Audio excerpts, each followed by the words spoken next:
ప్రపంచ ప్రఖ్యాతి వహించిన క్షేత్రం తిరుమల క్షేత్రం. మళ్ళీ తర్వాత ఇక్కడ ఈ గోదావరి నదీ తీరంలో ఈ వాడపల్లి వెంకటేశ్వర స్వామి వారు సాధారణంగా మనకి కనపడే వెంకటేశ్వరమూర్తి కన్నా భిన్నమైన రీతిలో ఇక్కడ దర్శనమిస్తారు. ఆయన ఒక చేత్తో గద పట్టుకొని ఎర్రచందనపు మూర్తిగా వెలిసి ఉండడం చాలా చాలా గొప్ప విశేషం.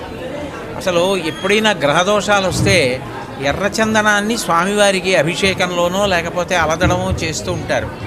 అలాంటిది ఎర్రచందనం మూర్తిలోనే స్వామివారు వెలియడం, పక్కన శ్రీదేవి అమ్మవారు కూడా ఉండడం, గదతో స్వామివారు ప్రకాశిస్తూ ఉండడం, ఆయన తన పాదాలని చూపిస్తూ ఉండడం చాలా విశేషమైన క్షేత్రం.